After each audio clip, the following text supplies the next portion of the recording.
Speaker, Mr. Daniel Don Discalion. And hereby, from negative side, the group of FMB. First speaker, Miss Kimberly V. Pisano. Second speaker, Miss Shine Clarice G. Guaras. The third speaker, Miss Gian Maria Therese Corazon A. Duenas. And followed by the researchers.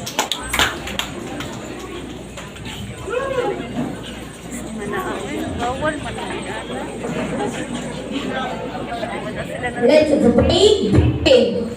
To start with, let's hear the statement of the affirmative side.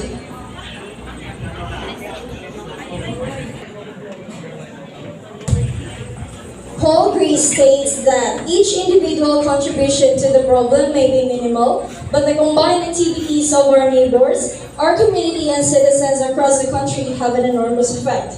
Good morning, ladies and gentlemen. In behalf of the affirmative team, may I welcome you all to this debate with the motion environment. I am Vanessa Jane Escadorna, the introductory speaker of the affirmative team. We, as today's proposition, strongly believe that buying green definitely helps the environment. Here are the arguments that strongly support our stand. First, buying green reduces impact on the environment. It addresses social issues and improves the livelihoods of individuals and communities. It reduces carbon emissions by using renewable energy or buying energy-efficient products to reduce energy use. Save natural resources by choosing products and services that use recycled materials or waste as a raw material or resources. And reduce waste sent to landfill by buying products which can be reused or recycled. Based on the factual evidences, buying green does really help the environment. Here are the evidences that firmly support our Inside.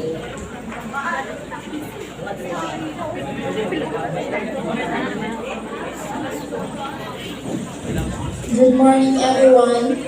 So, as what is stated for Miss Vanessa, she stated that buying green is important in climate change.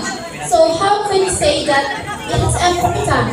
Where, for example, if we adapt all buy green products in our community or in our country, if we adapt green product, the raw materials is came also from the environment. For example, we use paper bags, so it came from trees. So imagine more than 100 million people in the Philippines. If we use paper bags every day, so where the trees is grow 10 years, so it is sustainable. It does really help the environment if our country really adapt the green, buying green.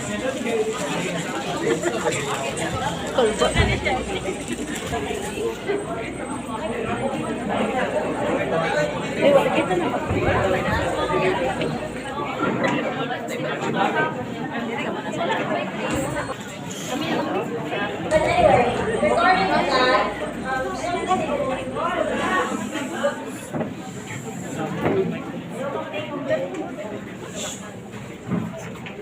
trees are not cut down. Instead, it is actually tree itself is not cut down.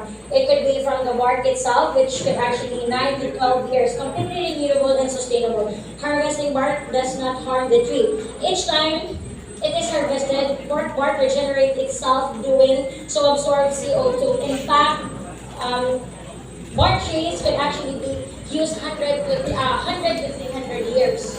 So it's not cut down, it's still as is, it's just the bark that is actually being cut down.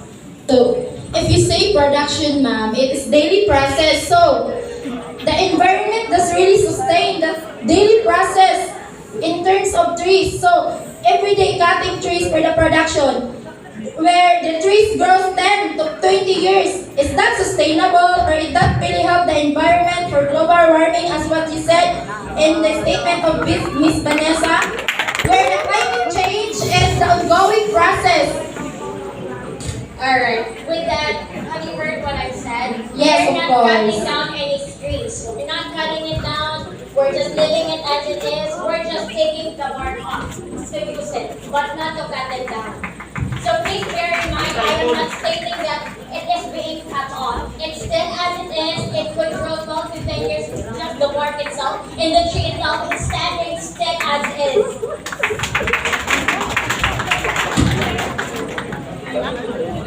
So, another is what Miss Vanessa said, it is affordability. It is affordable for the masses. If all the people adopt buy green, adopting the buy green products,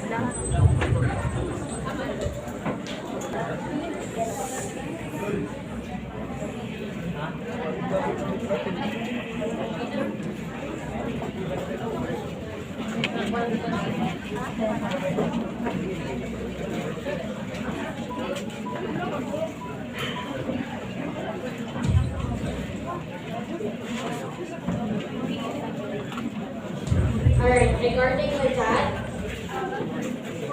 there also have GDP, the Green Public Procurement of 2000. excuse me, Miss, I'm telling you about buying green. It is the law of buying green, which is called green production. Oh, there is a law, but did it? Try to complement what is already implemented. Not generally, you can actually see it, but it is the law already. So it is already been done. Consider it done as long as it is being signed by the government of the Philippines. So, if we say that, what law that is stated that buying green is already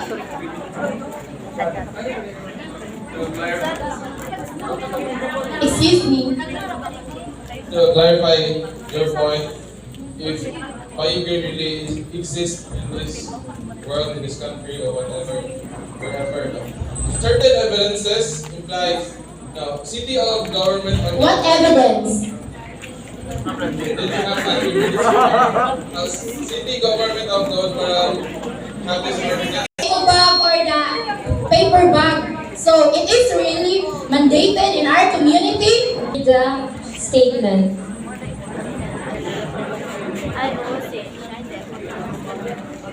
Good day, judges, my worthy opponents, and members of audience. Thank you for your attention. This is Kimberly Valdez-Busano, and I am here today to explain to you why we are not in favor of the topic buying green. Does it really help the environment? So buying green doesn't help, and it is not sustainable, especially here in the Philippines, because we are developing we are developing country. Then there are a lot of misconceptions about what it means to buy green and what it can actually do to environment. So when the climate change actually we cannot stop the climate, diba? We cannot change the climate, for it is an ongoing process even if resources were biodegradable or green energy. So it is process that still linger erosion and natural calamities. So climate change is still there. Buying green product is not enough to make a real difference in the environment.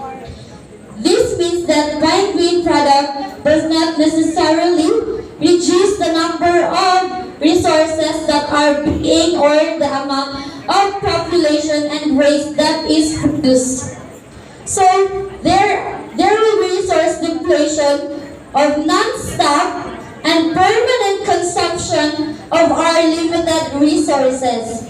So emptying of our minerals reserves like aluminum, copper, gold, etc. will lead to industrial and economic collapse eventually. So according to Wisdom Post, greenwashing is when companies make false or misleading claims about the environmental benefits of their products to think they are environmental benefits of its product and they can help the environment when they are not.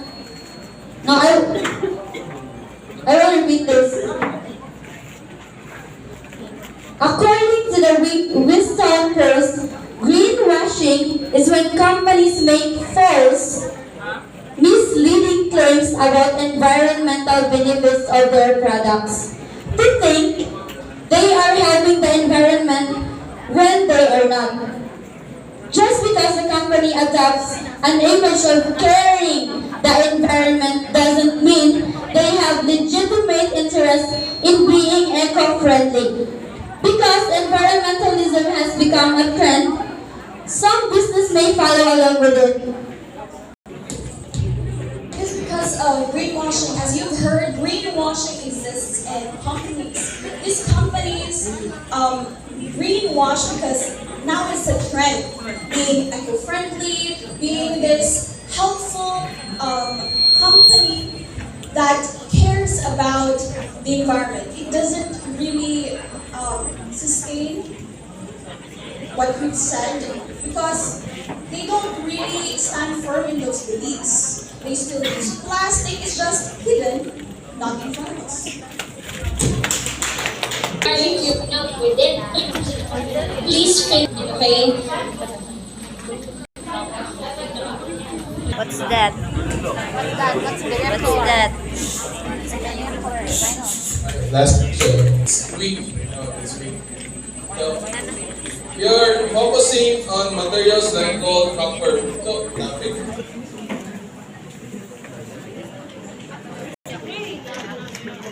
And consumption of our limited resources, and saying of minerals reserves like aluminum, and economic collapse eventually, according to Washington Post.